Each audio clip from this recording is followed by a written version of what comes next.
Pod Candy! A podcast about cults, crimes, and killers.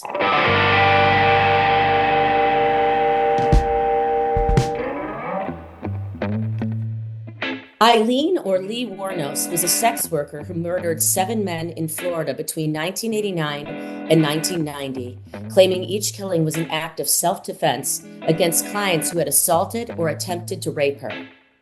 Born into poverty, abandonment, and abuse, Wuornos lived a transient life marked by violence and survival on society's margins. Her crimes, arrest, and trial drew intense media attention, framing her alternately as a cold-blooded killer and a victim of lifelong exploitation. In 2002, she was executed by lethal injection, but her story continues to raise questions about trauma, gender, justice, and the ways society decides who is beyond redemption. Netflix's new documentary revisits one of the most notorious names in American crime, Aileen Wuornos. A woman whose story has been twisted and retold for decades, from mugshots and headlines to the word monster. But this series strips away the mythology. It forces us to look at the person beneath the crimes, a life built on abandonment, abuse, and survival. A child discarded long before the murders ever began. It asks uncomfortable questions. What creates someone like Aileen? How much of her story is choice and how much is circumstance?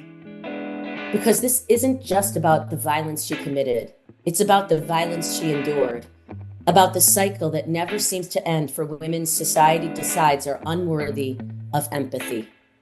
It's a story about power, pain, and the thin, shifting line between victim and predator. This is Aileen, queen of the serial killers. Outside my window, it's only raining. When the wind blows, I feel pain.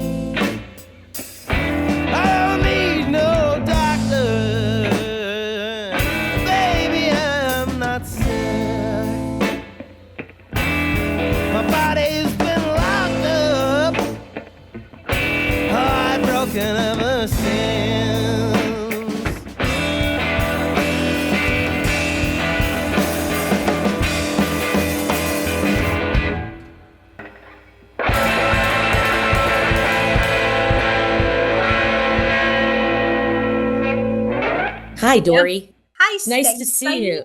Nice to see you as well. I want to say that, whenever the movie Monster with Charlize Theron came out, I remember seeing it and thinking, first of all, Charlize does a transformation into this character who I barely knew about. And this is not what the podcast is about, but I barely knew about Aileen Wuornos before seeing Monster.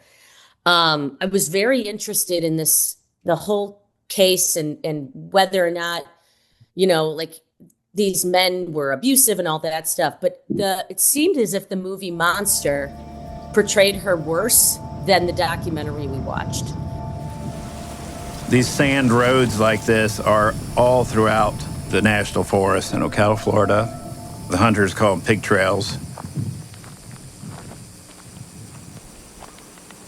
This was the Burris scene, Troy Burris. The company that you work for, Gilchrist Sausage. It's like, hey, our guy hadn't showed up. We don't know, maybe he's broke down. Then also, his truck was found literally out in the middle of nowhere. There's nothing like a decomposing body. How did this person end up down this road? And then how did his truck end up 8 miles away? He knew who the suspect was. This isn't a stranger on stranger type of homicide. And then another body showed up. This is Charles, nicknamed Dick, last name Humphreys.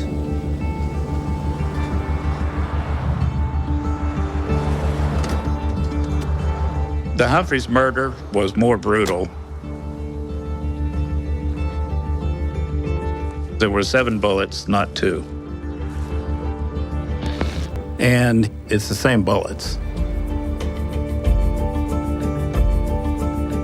Wonder if these are related.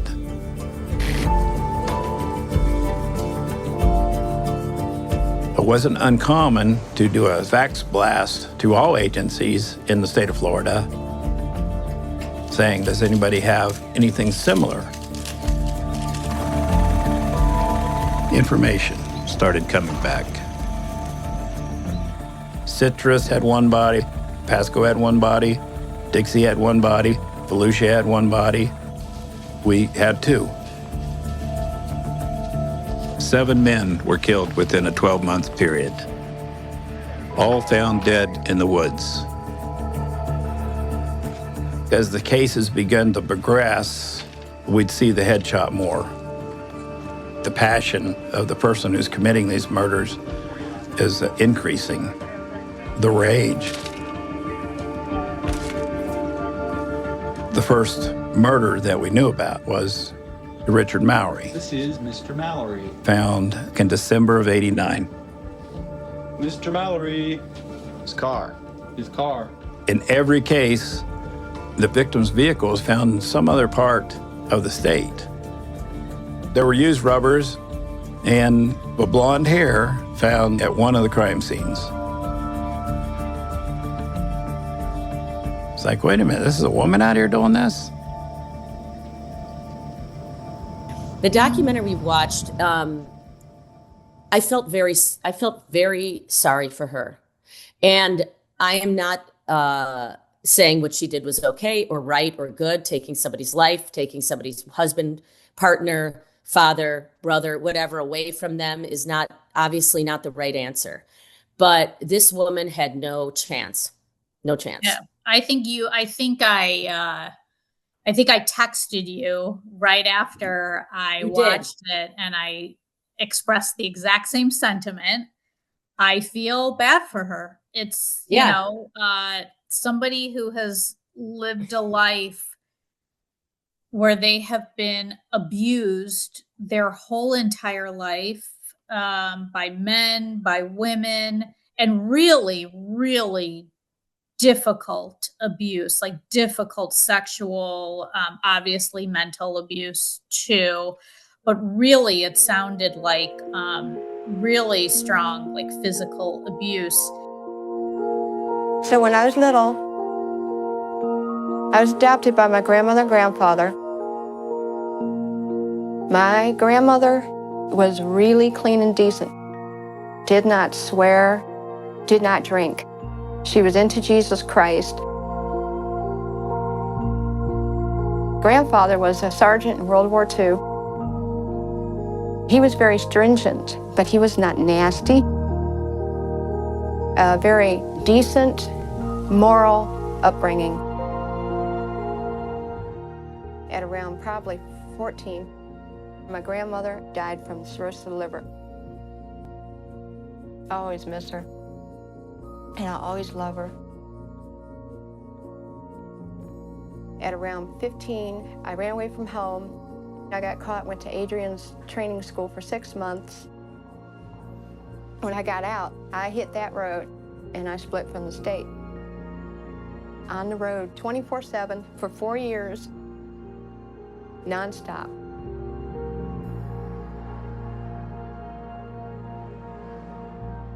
I must have been raped, I'd say about 30 times, maybe more. I was gang raped twice when I was a kid by my high school friends. My high school friends, man.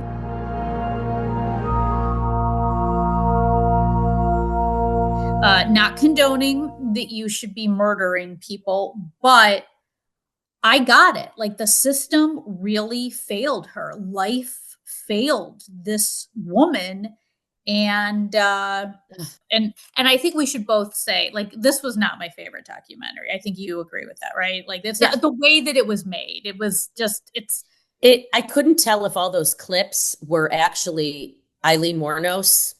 Yeah. And Tyree, the lover, her girlfriend, her lover. I couldn't tell. And I was like, why are they doing all this juxtaposed thing? Then there was like talking over talking.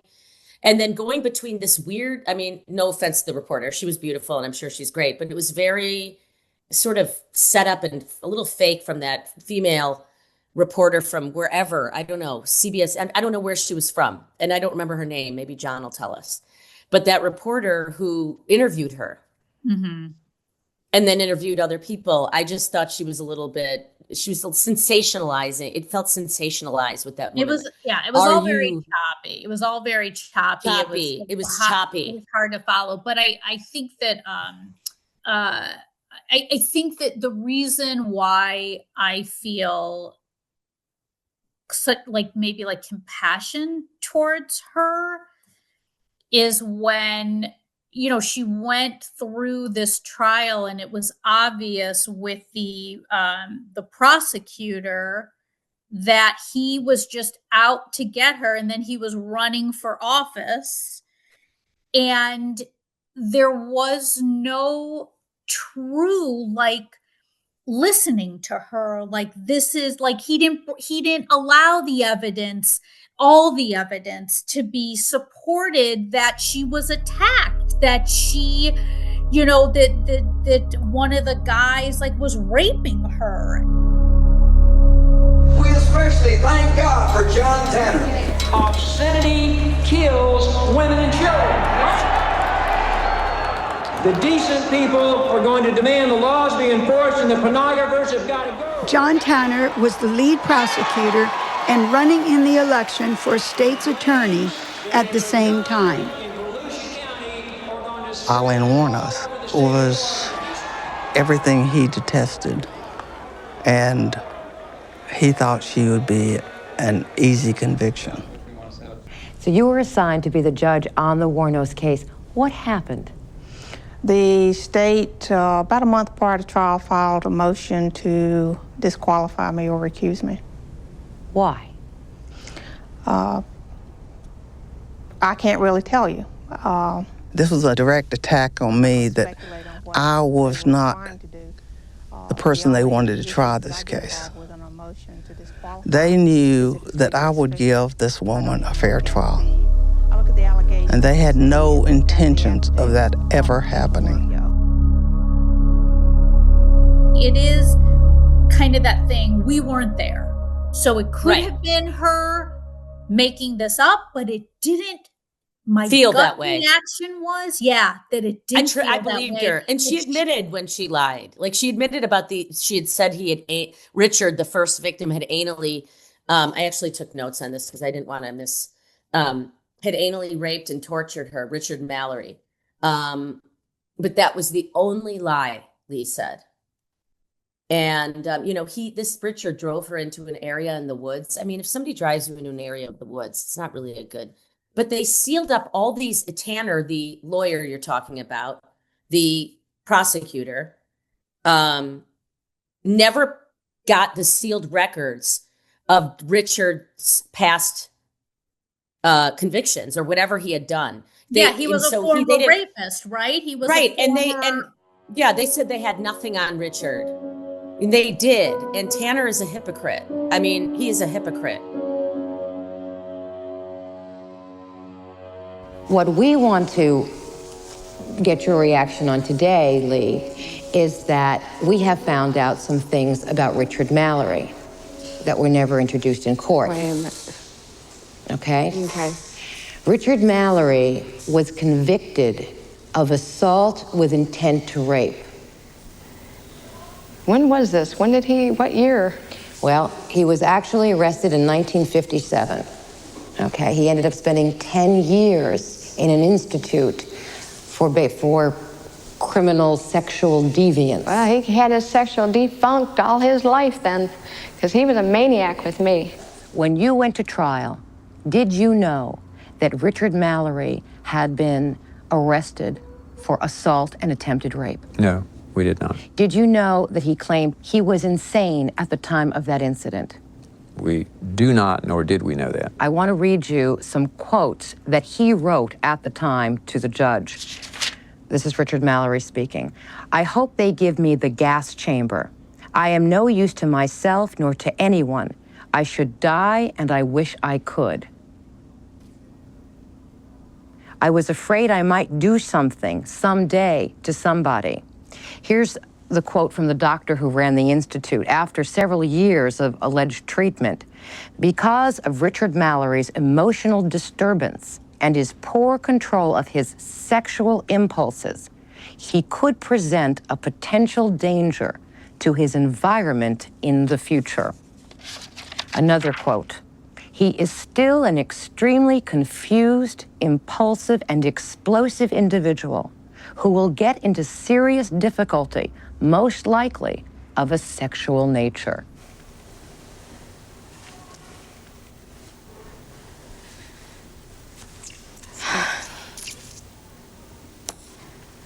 It's sad, isn't it? What is sad about it? Sad society didn't care, did they? They framed me for a movie. They framed me for elections, and they framed me for political purposes. But they didn't care about taking up all this. Do you know how I found this out? No. Through looking at a deposition that your office had. Jackie Davis, his ex-girlfriend. And this information is in your records. How much more of a clue? He had indicated that he had been in some type of trouble as a juvenile, I had thought. And perhaps that's why it didn't come up on the records. This is on the records. This is not a sealed record. Not a sealed record. Took me a day to find. I feel so hopeless. I'm numb. I'm mad. When I get back to the room, I'll show my anger to myself. The hell with you people. You don't give a shit, so what the heck?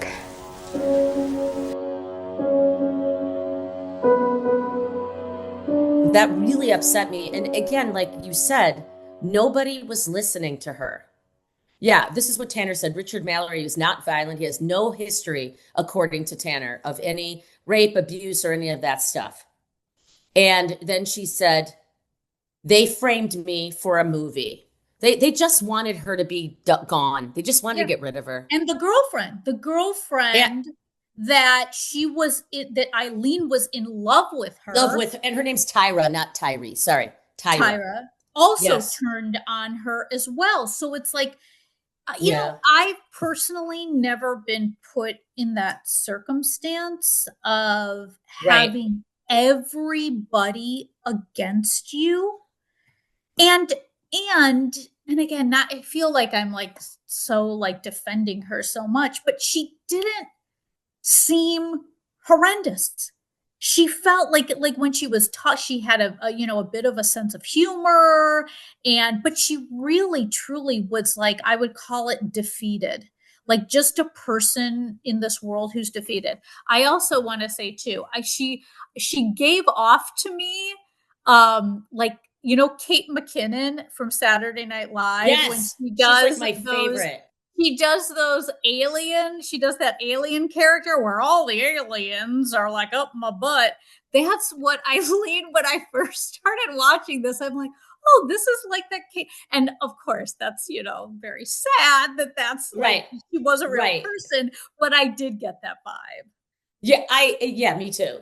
I have to say this. I kind of liked her. Like, I kind of liked her. I thought she was I just felt really sorry for her. And that woman, at first I thought that woman who adopted her. So as we know, she had a very bad home life. She was raised by her grandparents, but then she was out on the streets and drinking. She said she doesn't do drugs, drinking and hooking or whatever.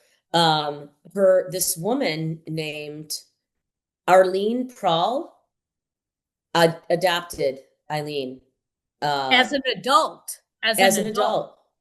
And I'm wondering what we can ask John this, you know, what is going on with that woman, Arlene? Like, why does she feel attached, except for the fact that she wanted her to be saved by Jesus? And she felt God told her it was a duty that she needed to fulfill. Yeah. Well, I think you So said it. I think you asked, or you were about to say, like, did you get a creepy factor at the beginning? yeah, I got a creepy factor, and then I Creepy, started kind of liking her. but then I'm like, me too. But then I was like, Yes. oh, wow, she was really in her corner until the end. And she really, truly supported Aileen. Yeah, and she supported because Eileen really was like, "Can we speed this up?" Like, okay, I'm admitting it, because each person had to have a trial, and as I learned on this podcast, the more convictions you have, the longer you're in prison. But she was already given the death penalty, so she wanted to move that up because she just couldn't stand being on this earth anymore. And so I think interesting, Arlene helped her transition out of this world into heaven. Yeah. It feels like she counseled her to take Jesus into her heart, and then she was okay to go. You know what That's what I felt. you know what the documentary was lacking with that point that you just said? I would have loved to have heard from Aileen her views on Arlene. Like that was a really big like of her, quote unquote adoptive mother. There was no there wasn't that. And then also all the friends at the end, I got confused by the friends. Yeah, who's Dawn? Dawn.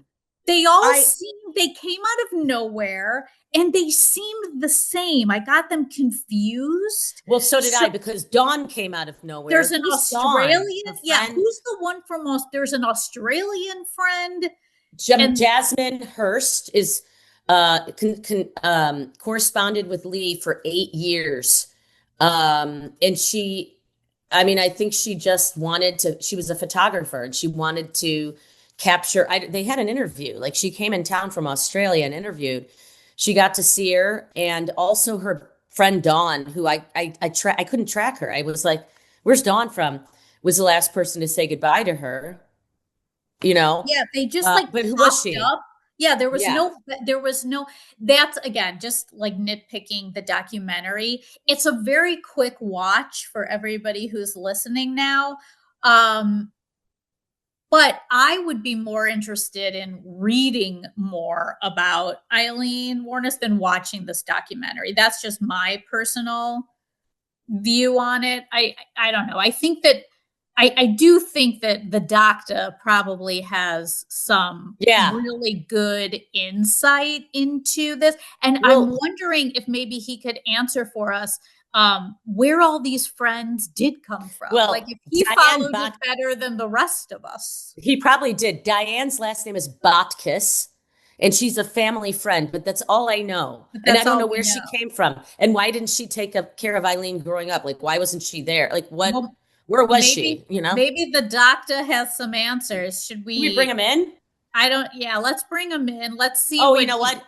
He's vacuuming right now. Should we not interrupt him?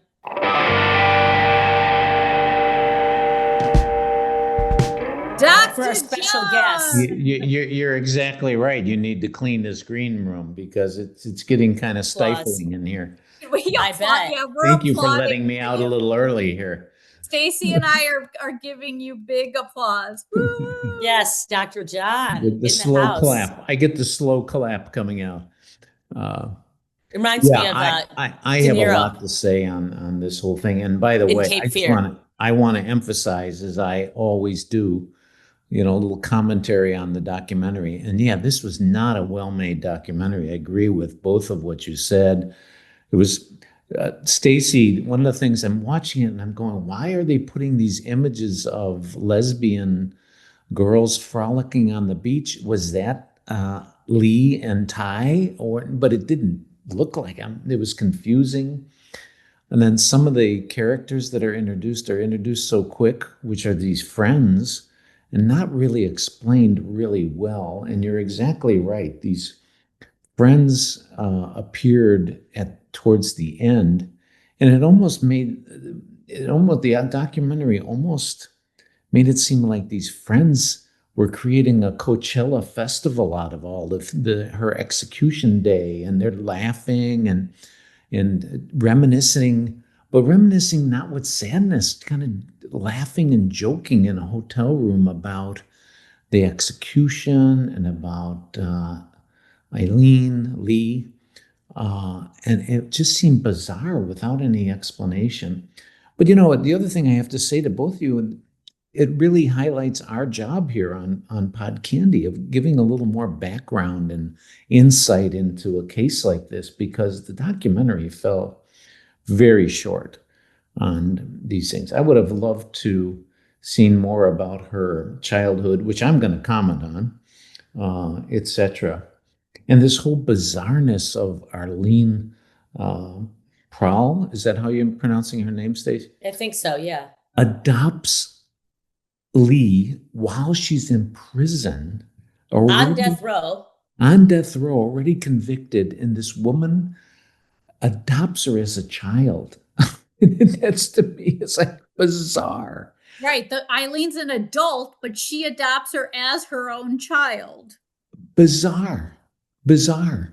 I can't say how many cases I've been involved in where people adopt, let's say, a preteen or a teen who are delinquents and criminals. And I just shake my head and go, do you realize what you're up for in adopting a person with a history like this? And this Arlene jumps in and adopts Lee. It's just craziness. And I think Stacey hit it on the head. There was some concept in this person's mind that she was going to bring her into Jesus and save her soul. But it had I think, the same effect of these people who marry people who are in prison and, these killers. I think she was a fan of killers somehow and just wanted to get close to Lee in this way. I saw her picture in the newspaper, and I get butterflies. Then, when I was out on the lawnmower, like 10 days later, Jesus asked me to reach out to her. I want you to write her a letter and tell her about me. I want you to help her. You're looking at expectant parents. Bob and Arlene Prowley are going to a judge's office to adopt suspected mass murderer Aileen Wuornos. A few moments later, they emerge with the piece of paper that makes Wuornos their legal daughter. How do they feel about that? Euphoric. I just want to burst into tears. I wanted to be a mom forever. It was awesome. I mean, just unbelievable. We talked every single night. Our phone bills were $1,200 a month. And we talked and we talked, we prayed. And I said, why do you keep hedging about wanting to accept Jesus in your heart and have the same peace that I've got? And she said, do you really want the truth? She said, because if I accept him and I'm born again, I feel you're just going to leave me like everybody else. Leave you? I said, I just want to make sure if something happens to you, you're going to heaven. She said, well, in that case, can I do it right now, right here over the phone? It's a fascination. It's like, people that wanted to marry Dahmer or Bundy or, the period, like it was 80s, 90s. It really looked old. I was like, is that what it looked like? Like that woman was wearing green eyeshadow and her hair was, I was like, wow, this is. Yeah, and this is old. This is a 2025 document. This just came out on Netflix. Yeah. I know. It just seemed very unfinished. Yeah. It needed an hour and a half more to introduce all these people from her life and, and talk more to her about her life. Exactly. So let's finish it on Pod Candy. Let's tell the audience, let's fill in all the details and give them some insight into this person. My overall comments and instructive comments were, Lee was really a feral person, a person that was, I think a very important point that was made very, very briefly was she was abandoned at 6 months old by her mother, and the grandmother found her in an attic in squalor and with bugs on her and dirty. And then began to raise her. So we have an individual here, Lee, who is just treated like trash from birth. She was put in an attic. You might as well put her in a garbage can and forget about her. So what happens then to a person like that? Well, a person grows up and becomes trash. She had, and people survive that. People can even, I don't want to say thrive, but have a life after that, especially when these grandparents were purported to be good people and, they didn't abuse her. But her life just gets this horrible bad luck of she's raped by peers in middle school, raped repeatedly. She reports that she was raped by the time she was 17, 30 times. Incredible. So and excuse me, audience, for saying it this way, but this piece of trash just gets treated like trash, trash, trash her entire life. And so we have a person who is not evil, but is just, doesn't know any other life but being like this feral individual, almost animalistic in a way. By the way, I mentioned evil, and I don't know if you guys know this, but we had a interesting comment on our Facebook page that from Linda Nelson, one of our fans. And hey, Linda. Yeah, she asked us to talk more about evil, which we will in all of our podcasts. But here's a good moment to talk about the difference between evil and being just an individual that's more animalistic. And I think that's what Lee was. She almost lived life like an animal. Do you think Dori's dying? Do you think? I love the Linda shout out. I can't. It's like, thank you, Linda, for listening. Linda, listen. It just made me so. It just. Thank you for listening, Linda. Because it's like, oh, this is for real, and Linda's a listener. Thank you for listening, Linda. Yeah. Thank you, Linda, superfan. I didn't get the feeling. Here's an interesting thing. I didn't get the feeling that she was like a sociopath. I just feel I feel that she had empathy. I feel like she had feelings and empathy. That's why I can't compare her to Gacy or Bundy or Dahmer. I mean, even Dahmer sometimes seemed to be a little bit caring in a weird way. Well, I agree with you, but this is a good question for John. So if she murdered, I agree with you, Stacey, but she murdered 7 people. So that essentially is a serial killer. However, like you, I didn't get the sense that she is like a Dahmer or a Gacy. I feel like she's getting pummeled on and raped, and she's like, enough. I hate. So, Dr. John, what do you think about that? I think you're right on. You're absolutely right on target, because she did say in that final interview where she said, I'm going to now tell the whole truth, and truths that I didn't say in court, etc. And Dori, you said it earlier, where you said, I don't think she was horrendous. I don't think she was horrendous either. And again, she wasn't evil. And we'll talk about evil in other episodes. And I don't think it was premeditated, these murders. And every time it happened, I think she didn't mean, I don't think she was like, I want to go find another victim to kill. I think, she admitted, what do you think?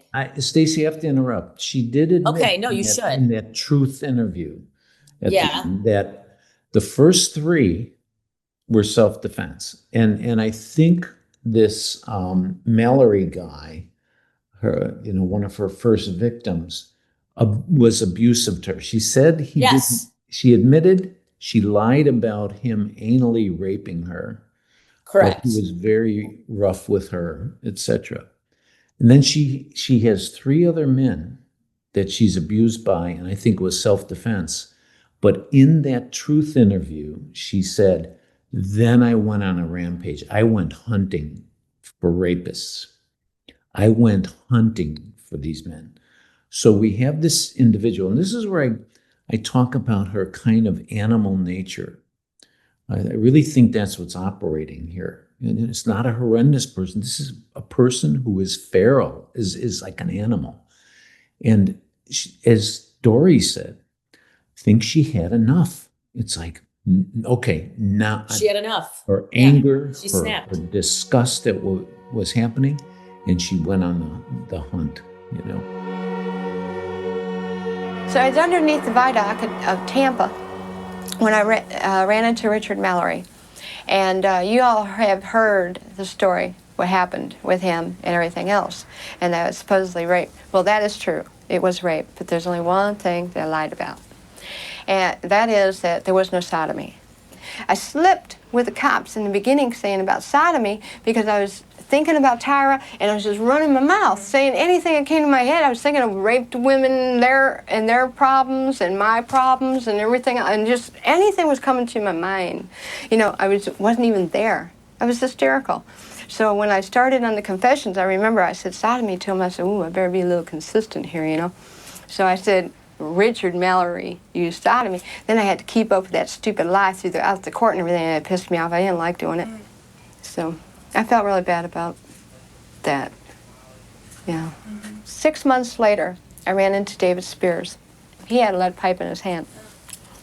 And so he was trying to hit me with it. He just missed my hand. And by the time I got the door open and got the gun, he was only about 3 feet from me, and so I started shooting him.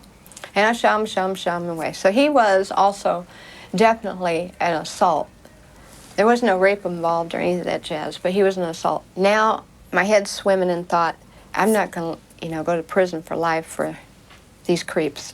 If you're going to sock me in the chair, I'm going to get me a bunch of rapists. So I was ready. So come on, tell me you're a rapist and you're dead. Well, it didn't happen. I was running into these idiots. I was running into drug smuggler Carscadden. I'm highly against drugs. Highly. I have a hard time taking this Advil for my teeth. When he kept telling me about drug smuggling, I decided to waste him. And so that's what happened with Carscadden.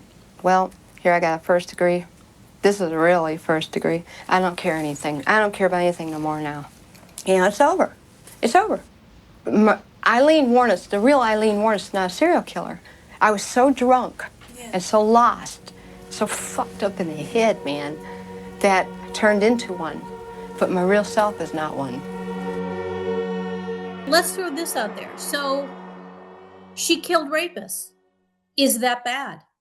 Again, I'm not saying we all should go and start murdering people, but she's Dexter. Is that so terrible if these men are rapists? And that, when you say the evil, she, again, to me, is far from evil. She's like Dexter. He's not evil. Do you know what I'm talking about, Dori? Did you watch Dexter? I don't watch Dexter. I watch a lot of Bravo TV. So unfortunately, did you watch Dexter, Dr. John? Shout out to Bravo, by the way. No, I it's on my list. I should really watch it. Well, I mean, he kills people that quote unquote deserve to die. Are bad. You know what I mean? And so we're it's what is the morality there? What is that? Right. Where do we go? I want to get back to Dori's point because it's a good one. And here's the thing I want to underline as well. Remember that the prosecutor who was running for state's attorney at the time of the trial, which we got to talk about in a second. Yeah. But the point I want to make is they portrayed this Mallory guy as kind of an ordinary, just kind of nice guy. He was a good citizen. He ran some kind of a repair shop, etc. And it turns out the guy not only did he have a criminal history, but this is the point I want to make for everybody. Guys that go out looking for prostitutes aren't model citizens. What's wrong with a guy that has to, drive in the middle of the night, kiss his wife goodnight, and put his little children, tuck them in bed, and then go searching for a prostitute in the middle of the night? These are not model citizens, and this will not end well. yeah. Well, and these are they're part of the problem as well. The There was a movement some years ago of arresting the Johns, they're called. I don't know where that ended up, but in Chicago here, there was a whole task force of arresting guys that were out looking for prostitutes, and I kind of applaud that.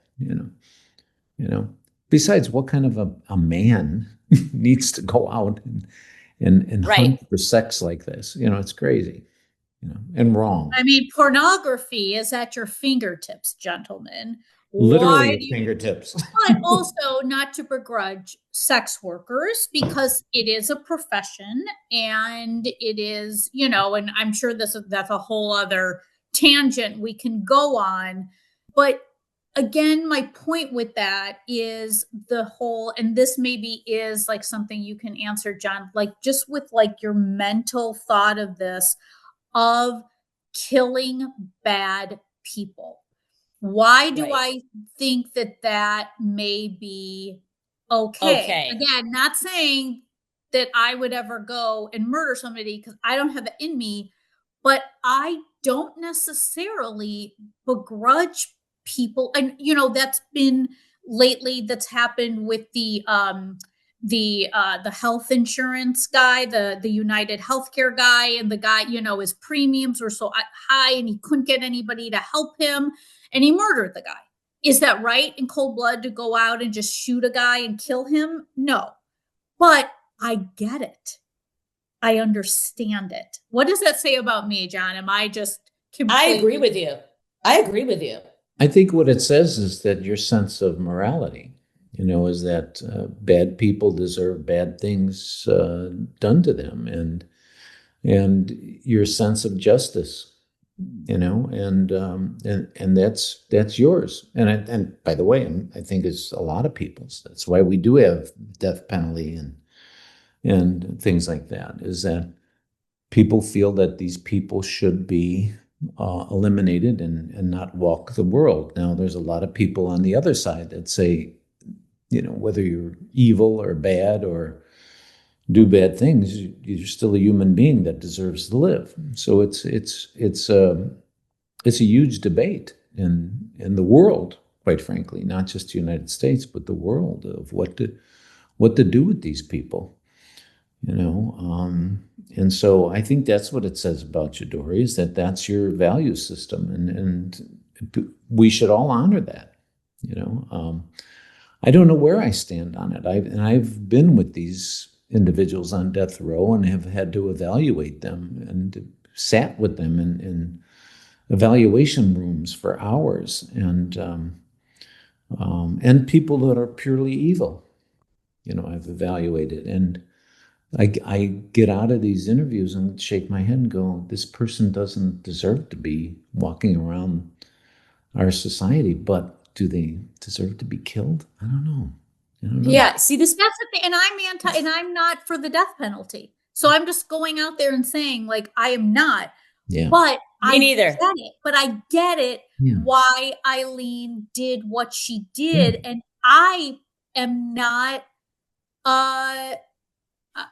I'm not mad at it. I get, like, if somebody is a vile human being and raping women, I'm like, okay, so she killed rapists. Like, that's the thing. But again, there is, like, two sides to every story, three sides, really. So we really don't know. You mentioned her truth confession. Who knows if that really is the truth? That's what she's saying, but her story changed over and over. Well, that's, I want to jump on that point too, Dori, because by that time, she was very mentally ill.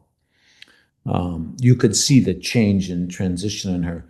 One of the things about this documentary, as poor as it was made, is that it did show her from the time that before she was arrested, and then through the end till she was executed.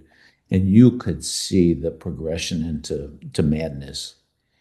She was just very mentally ill at the end. And she comes into the interview and she's got a huge smile and is just as happy as a lark to be doing this. Right. And her eyes were crazy eyes, and And you're right. We don't know if even if that was the truth, but that was her truth that she claimed. And so I think we talk about that and we discuss it based on her truth. And that's all we have to go on, because the investigation and the truth was never really found out by objective sources. So Nobody cared about her truth. Nobody cared about the rape. No, you know what I mean? And she was like a person alone on an island, I felt. I don't think she had any chance because of where she came from, who she was. Men, especially white men, hated her. They just wanted her off the earth. I am completely in agreement with you, Dori. I am not a proponent of the death penalty. I don't understand, here's the thing. People do horrible things. And, if somebody did anything, God forbid, to somebody in my family, I might want them to, there's been times when people have gone to death and not been guilty, like the Rosenbergs. Like, I know that's far away from now, but, a long time ago. But I just think it's too iffy. And I also think it's not a punishment for the person as much as it is for I don't know how that is a punishment. Well, I don't know. Explain it to me. Stacey, can I jump in with a true story? Mm-hmm. I evaluated a person on death row some years ago. And my evaluation was the following. This poor guy, who was a young man, he was in his 20s, didn't have the intelligence level. I actually gave him some quick intelligence test to judge his intelligence level. Didn't have the intelligence level to commit the crimes that he was a serial killer, commit the crimes that he was convicted of. They were elaborate.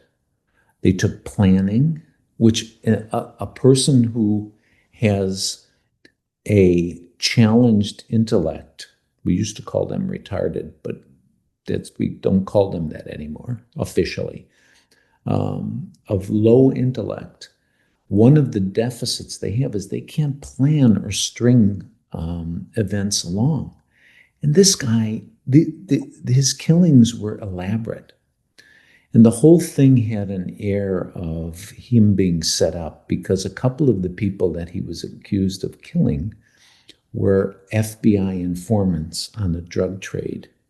So I don't want to tell too much about this case. I don't know if I'm allowed to. But here's the deal. I gave an analysis that there's no way that this guy committed these crimes. He doesn't have the brain wherewithal.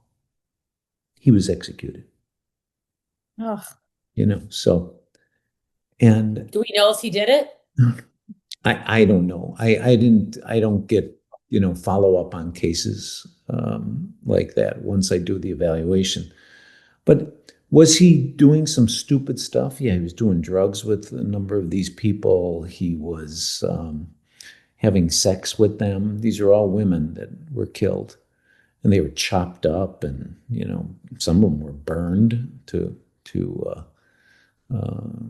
cover up evidence. And again, I can't get in probably to specific details, but the way in which the bodies were hidden and the parts of the bodies were also hidden, and it was planned out. Nobody, you have to have at least moderate intelligence to do this. And this guy, he was very dull, very dull. It's so sad. It is sad. It is sad. Yeah. Now, my job isn't to prove, if he did it or not. My job was to just evaluate him. And even though he came out with that kind of evaluation, he was still, executed. I just wanted to ask about the girlfriend. What's her name? Eileen's girlfriend? Ty? Yeah. Tyra. Yeah. You mean Snaggletooth? Well, the fact that they also, for the documentary, they didn't ask her. So we don't really know her side of anything either. And I know we watched years ago, I watched the movie Monster. Stacey, you've seen the movie Monster. But like, that's another thing too of this documentary kind of as a whole. And I have to say, John, just you describing that case that you worked on, I'd love to see a documentary about that. So that's something that, I'd like to see. But I wanted to know more about the girlfriend. And I know that Aileen Lee was very in love with her. And I wanted to know more about that relationship because I'm wondering, one, was Ty involved in the murders, right? And like why Ty didn't get brought, like she's not in prison, right? Or No. I don't even know if she's alive or what's going on with her, but Again, we don't know but from the documentary, but she certainly wasn't in prison. Ty didn't do nothing there. She didn't have to move a muscle. I loved her so bad. She did not have to move a muscle. And do you hear from Ty anymore? Or I haven't seen Ty. I haven't heard from Ty since 1992, I think it's been her. do you miss her? Missed her a lot. I always miss her. And I always love her. And I'll be thinking about her the day I'm executed. I'll be thinking about her leaving. I loved her so bad. And the only reason I carried that darn gun is because I loved her so much. I wanted to make sure that I got home alive, in one piece. So I'd be another day breathing with her, Yeah. But it didn't turn out that way. Got all screwed up. My assessment of that whole relationship is that a woman like Lee doesn't really know how to be in love. That whole I'm in love with. Right. This was more of it. She was so underdeveloped as a human being, Lee, that that wasn't really love. It was some kind of attachment and bonding. Certainly. Do you think it happens just like with the mother, Arlene, the adoptive mother, that anybody who is kind, she just would think that that's love or that's she just doesn't, but that's also too why it sounds like why she was always taken advantage of her whole life. Maybe there was an act of kindness and she would want to think this person cares about me, I can try, and then they just all fuck her over. Yeah. Well, Lee, again, based on my theory, more than theory, my assessment of how primitive, animalistic she was, doesn't know how to bond with people. And probably, as you pointed out, when she was young and being taken advantage of so many times, just was kind of fell into it because she's so naked to the world, just like, okay, just went along with things and put herself in situations which were, not the best situations. One of the primary examples of this is that the grandparents supposedly were good people that were raising her. But what does she do? She runs away at 14. Gets in a juvenile hall for, 8 months or so, but then runs away again. And so now she's on the street the rest of her life. A person who has some common sense lives with these grandparents and is safe and has a nicer place to live than on the street. But again, she also had, just such a horrendous life. That's where I can't think of anything better to say, but it's like an animal. She's not. But there's also too the mental illness question. Obviously towards the end of her death, yes, it was obvious that she was mentally ill, but was she mentally ill from birth? We don't even know. Is there? We don't know. And that could have impacted her, or if you had talked to her, what is her level of comprehension of you were talking about with your other case that you met with that gentleman? Yeah. maybe this Yeah. is something that has impacted her from birth or something like that. So we really don't. I think the whole summation of this in my mind is it is a very sad case, no matter which way you look at it. That is why I do have empathy for this woman. Because it sounds like, yes, she could be a person of circumstance and, brought it all on herself, but I did not get that feeling. Right. No, I don't think this was brought on herself. I think one of the large social issues that we can point out here on Pod Candy that this illustrates is how kids are treated like this in our society. This is not an isolated thing where kids are thrown away at 6 months of age. How many times do we see examples of babies being found in garbage cans or dropped off in a hospital or a church? It happens all the time, and sadly I see it in my work all the time, where I'm treating people and they go into their history, and it's like it's Aileen history. It's Wuornos history of being abused and abandoned, and we treat our kids this way, and it's just horrendous. There's a whole culture and layer of very primitive people that are in our society, and it's sad. Do we feel like we want to rehabilitate people? Because I'm so torn about this, you know what I mean? Because I don't know if I'd want to, a pedophile, do they deserve to be rehabilitated?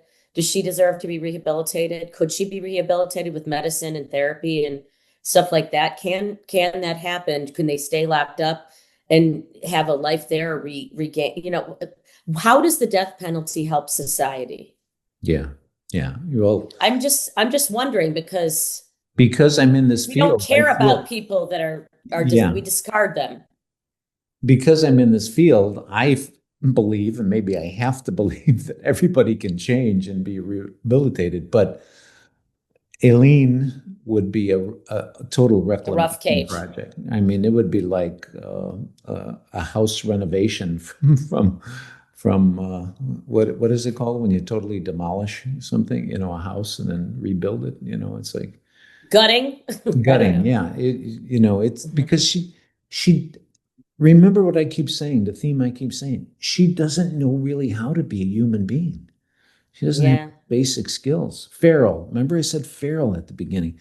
And that's probably, Dori, what her mental illness was from the beginning. She's a feral child, a feral human being, and the audience can look up that word. It means no boundaries, no rules, just all over the place. Like raised by animals, that we got the term because. Well, I don't want to knock that, because I would love to have been raised by dogs. I'm just going to throw that out there. I would love to have been raised by giraffes. I think animals. Yes, Stacey. What is your burning question about this topic of me being raised by animals? Do you think you would have gotten this, not Pod Candy, but this amazing gig that you got recently if you were raised by a giraffe? I believe you're talking about my my working situation. And if I were raised by a giraffe, no, probably not. But would I be so happy in my life? What would be the animal we would all want to be raised by? All right, wait, let me think about that. For me, I think the obvious would be like a chimp or a gorilla, right? Like, they love their children so much. It's almost like having, like a baby. A person that they're the closest to people. So I'm going to go with like a chimp or a gorilla. That's who I like. Okay. What about you, John? What do you want to be raised by? Since, having been an athlete all my life, and I was always slow, I would love to have been raised by cheetahs. So you get that fast gene? Because I would, would be fast. What about you, Stacey?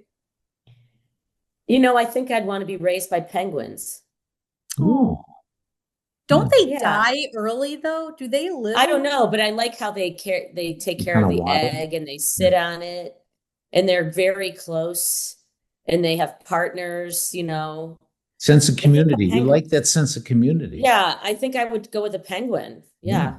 I like that. Well, this is like true insight that Linda, our number one fan, Linda Nelson. Yes. Yeah. And other listeners are probably they're just so happy that they have this information on us since we're such a cult phenomenon ourselves. We are a cult phenomenon. Can I just bring up, you brought up, how do you pronounce the name? Tyra? Tyree, well, it's spelled, I basically, just give me a sec. She hasn't done any, she's very laid low. I was looking her up so we could talk about, but she spells her name Tyria. But they called her Ty. They called her Ty. She's alive. She's alive. Yeah. She has a private life, and that's it. You know, she signed a media deal to tell her story, but has not participated in any of the film with Christina Ricci playing her. Remember Christina Ricci played her part? Yeah. That was brilliant. But let me just say one thing before you say something else. Aileen in Monster, I do not believe that she treated Ty very well. I remember her being very bossy, and Ty being almost like a slave, like a slave to her. Like, I don't remember, but in this documentary, Aileen seemed to me to be, you know, was she in love with? As John said, almost seemed the opposite. That Ty was calling the shots. Yeah. Yeah, and Ty didn't seem very connected. I mean, Ty didn't say much, and maybe she was instructed not to. But I just wanted to put that out there. It just was weird. I didn't sense that she was bossing this woman around. But the woman was, you know, she met her because she was a waitress, I believe. Oh, no, she was a maid at a motel. Yeah. So that's how they met. She was a maid at a motel. And she confessed to Ty about the first murder. And Ty didn't want to discuss it with her and said, I don't want to discuss it with you. So she did know, according to this article. Yeah, I just wanted to, point out, and I don't even know if it fits in this moment of our conversation, but this Ty person was bizarre too. I mean, it's just like, wow. Remember at one point, the documentarian asked her, well, didn't you feel a little weird sleeping with a killer? That somebody had killed men. You knew about that she killed these men and you're still sleeping with them. And he said, yeah, I was a little concerned about that. I was like, yeah, I was a little concerned about that. I would be really concerned about that.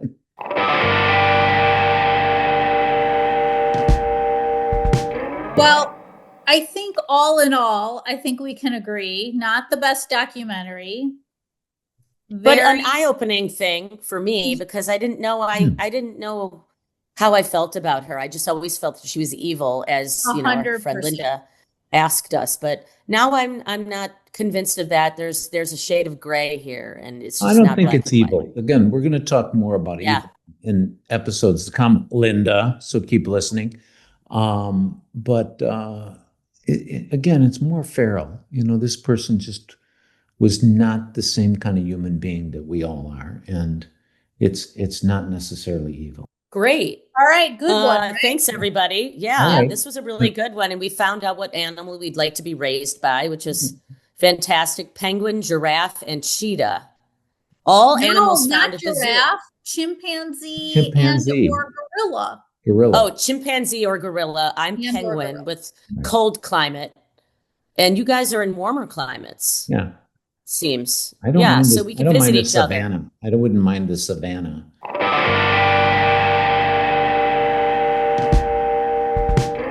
Stay tuned for our next episode where we explore The Perfect Neighbor on Netflix, an incredible story about anger, hate, and violence. Hey, audience, can you suggest topics for our show? Do you have any ideas? If you do, please email us at info@podcandypodcast.com.